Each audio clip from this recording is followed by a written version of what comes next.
Bienvenue dans le royaume de Thaïlande, 514 000 km² et 63 millions d'habitants. Nous sommes dans le nord du pays, dans la région bien connue des voyageurs, Chiang Rai. Nous commençons notre visite par la beauté des somptueux jardins de Mae Phe Luang. L'endroit est devenu le paradis des vacanciers. Les décorations florales varient en fonction des saisons et les milliers de fleurs exotiques sont changées chaque semaine. Elles sont cultivées par des agriculteurs locaux, aidés par la Fondation, mais qui ont pu acquérir leur autonomie économique. Cela constitue même souvent une petite activité secondaire quand on a un autre métier. Bien des natifs de la région ont ainsi spontanément rejoint le projet depuis 28 ans, préférant les opportunités stables offertes par Doi Tung que les tentations éphémères de la grande ville, Bangkok. Cette zone a été appelée Mai Chun et les gens d'ici n'avaient pas encore la possibilité d'avoir la citoyenneté thaïlandaise. Moi-même, je suis parti d'ici vers Bangkok pour trouver du travail.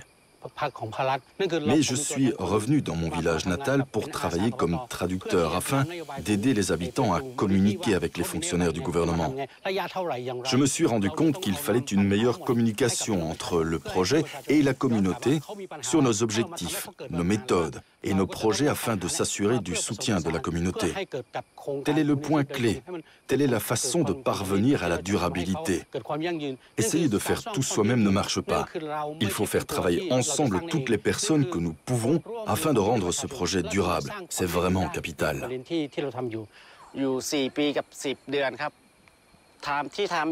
J'ai travaillé en Corée pendant presque 5 ans.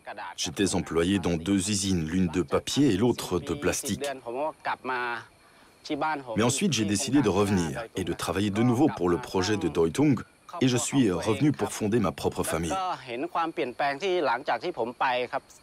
Après cette période à l'étranger, j'ai remarqué beaucoup de changements.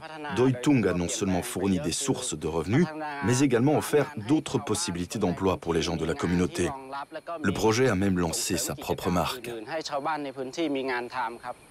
Bien sûr, rien n'aurait pu se faire ici sans une bonne politique de reforestation intelligente, forêt économique et durable. Au beau milieu du triangle d'or, tout peut pousser, les conditions climatiques sont exceptionnelles. Mais en période de pluie, sans les arbres, les sols glissent avec la force de l'eau, emportant les villages. Les inondations de ces dernières années furent catastrophiques. Khun Narong est le directeur des opérations de cette grande entreprise de reforestation. Lorsque le projet a commencé, on voulait arrêter la culture du pavot et revitaliser la forêt. Mais il fallait être certain que les populations locales puissent disposer de revenus qui soient plus élevés que la culture du pavot ou la culture du riz pour que l'effort soit durable à long terme. Quel que soit le type de plante, que ce soit les plantes forestières indigènes ou l'introduction de nouvelles espèces dans la forêt, nous avions besoin de la coopération de la population locale et de leur participation à la mise en œuvre. Durant nos 25 ans d'expérience, nous avons vu la zone de la forêt naturelle croître. Au début, elle ne représentait que 28%, mais maintenant elle est passée à 69%. La forêt économique, comme ici, est passée à 8%. Ce que l'on appelle la forêt de subsistance représente 20%. C'est là où les populations locales peuvent recueillir des produits forestiers pour leur nourriture ou d'autres utilisations. Toutes ces choses facilitent ainsi la restauration des ressources naturelles. Mais nous devons mettre l'accent sur la culture des gens plus que sur la culture de la forêt. Ce qui signifie veiller à ce que les populations locales aient des revenus et des moyens de subsistance satisfaisants. Une fois que cela se produira, la forêt économique sera stable. Après 25 ans, le café et le macadamia fournissent toujours des revenus pour les populations locales et le projet, ce qui nous permet de continuer le travail de développement au maximum. À l'ONU aujourd'hui, on reconnaît le succès de Doi Tung. Une démarche qui s'articule en 3 phases bien connues de tous là-bas, les 3 S. Survival, la phase de base de survie basée sur la sécurité alimentaire. Sufficient, la suffisance quand il y en a assez. Et enfin le sustainable ou durable. La communauté est sur des rails, plus besoin d'aide, elle a remboursé ses dettes et s'est composée des réserves pour les coups durs de la vie. Il faut également des marchés pour nos produits et donc il faut définir les bons produits qui offrent les possibilités à long terme. Il s'agit peut-être des produits agricoles ou bien de l'artisanat ou d'autres. Et puis ensuite, il faut y ajouter le design. Malheureusement, nous avons tous des ressources limitées et il faut trouver des moyens pour maximiser la valeur. On peut alors dire qu'à Doi Tung, le projet a réussi et en est à sa phase durable, le 3e S, Sustainable. D'autres régions en Thaïlande ont profité de cette expérience, mais aussi en Indonésie, Afghanistan ou Myanmar, où le modèle est applicable avec une forte expertise locale. Mais commençons par la Thaïlande. Changeons de région. Allons plus à l'est, dans les plaines de Udon Thani. C'est une région les plus pauvres du pays qui souffre de très grandes sécheresses en été, rendant les paysans très pauvres. Le manque d'eau ne leur permettant de rien cultiver pendant plusieurs mois. Là, des barrages ont été réalisés et finalisés voici une petite année avec l'aide de l'équipe d'Oitung en collaboration avec les villageois. Partis de rien, ils ont à présent une réserve d'eau leur permettant de maintenir leur lopin de terre productif. On en est à la phase suffisance, avec de la nourriture toute l'année mais pas encore de durable. Le projet n'est pas abouti. Wanyan Ong Ad, chef de village et député de sa région, véritable chef de file, suivi et écouté, annonce aux villageois qu'ils ont reçu du gouvernement 5 000 €. De concert, ils choisissent de réparer le barrage. Elle va souvent s'assurer de l'avancée du développement dans les campagnes. Elle les exhorte ainsi à innover et créer. Elle va de l'avant et grâce à l'aide du projet d'Oitung, elle a eu l'idée d'entamer une culture plutôt étrange dans le coin, celle des fleurs comestibles. Elle les vendra plus tard dans les bons restaurants des villes toutes proches. Nous avions besoin de trouver un revenu supplémentaire pour être en mesure d'aider nos familles, mais aussi de motiver les habitants à réfléchir à quel type d'activités alternatives supplémentaires ils pourraient mettre en place pour accroître leurs revenus.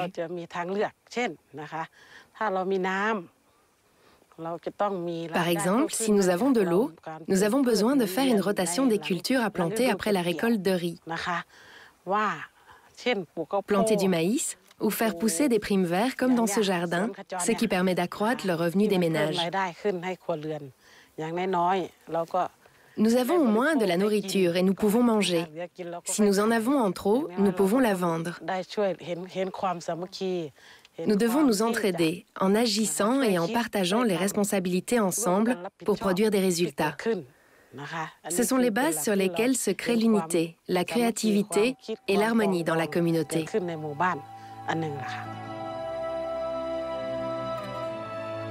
Des barrages furent construits en collaboration avec les villageois.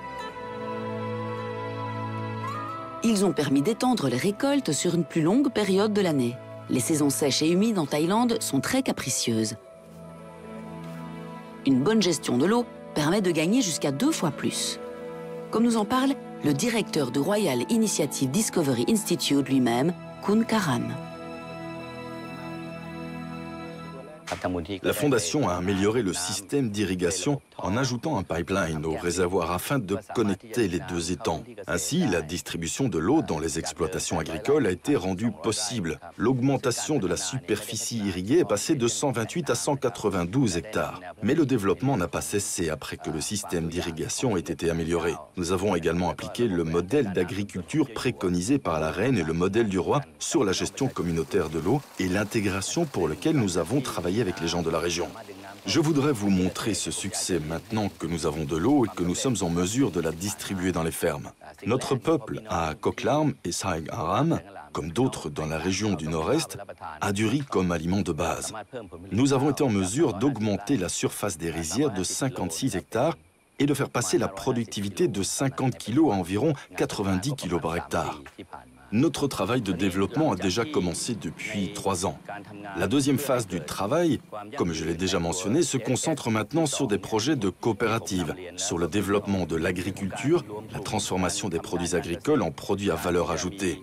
Ce travail est déjà devenu un modèle qui attire beaucoup de gens à venir apprendre à Udon Thani. Le Premier ministre a appelé ce système l'état civil et ce modèle, appliqué à Udon Thani, a été approuvé par le ministère de l'Intérieur pour être copié dans les 76 provinces. C'est devenu la politique à mettre en place dans le pays comme modèle de réparation du système d'irrigation. Ce projet a été poursuivi en 2016. La province d'Udon Thani a proposé 25 autres projets. Quittons les plaines, regagnons les montagnes vers l'ouest, passons la frontière, en route pour le Myanmar. Un pays qui s'ouvre au tourisme, mais dont certaines régions frontalières demeurent pauvres, isolées et rebelles, en rupture avec le gouvernement central. C'est le cas de la région Wa, qui borde la frontière thaïlandaise. Grande vulnérabilité, absence de sécurité alimentaire, état de santé déplorable, il faut d'abord assurer la survie. Le projet d'Oitung et sa philosophie de développement y fut exporté voici 14 années. Mais les troubles internes le menacent souvent. D'après les Nations Unies, la culture de l'opium, qui avait presque disparu, refait surface. Nous sommes ici en pleine phase survival, survie. Le premier accent doit être mis sur la survie de base, la sécurité alimentaire, les moyens de subsistance et la santé. Ensuite, ils vous feront confiance. Dans chaque communauté, que ce soit en Afghanistan, au Myanmar ou en Indonésie, nous avons dû faire face à des problèmes différents et nous avons dû identifier leurs problèmes. En apprenant d'eux, en les écoutant, en expérimentant leur mode de vie et en nous mettant à leur place, nous serons en mesure d'identifier les problèmes auxquels ils sont confrontés. Nous devons surtout éviter de parler des problèmes politiques nationaux et locaux, des désaccords et des drogues illicites. Nous devons également éviter de nous impliquer dans leur religion, leurs traditions et leur culture. La seule chose qui nous concerne et où nous pouvons intervenir, ce sont les moyens de survie, tels que la nourriture, l'emploi, le revenu et la santé. Notre travail consiste ensuite à leur allouer les ressources naturelles qu'ils adapteront à leurs moyens de vie et qui leur permettra de manger à leur faim, aujourd'hui et demain, et d'être logés correctement.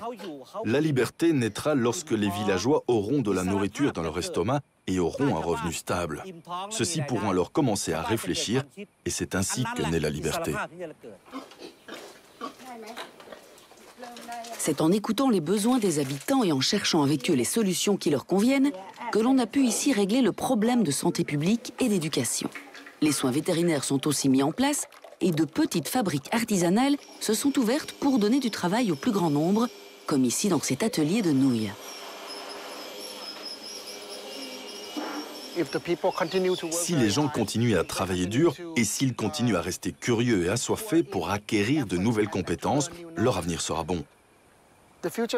Mais il ne faut jamais oublier les tendances du marché. Car si le marché se comporte d'une certaine manière, et si vous êtes capable de créer quelque chose de valeur qu'il apprécie, alors vous avez un bel avenir devant vous. Afin de répondre aux défis de société pour l'avenir, les fondations tentent donc d'inscrire cette croissance dans la philosophie de l'économie de suffisance, une approche préconisée par Sa Majesté, le roi Bhumibol. Toujours à l'œuvre ici dans le nord du pays, et les visiteurs ne s'y trompent pas, toujours nombreux à aimer ce petit coin du monde.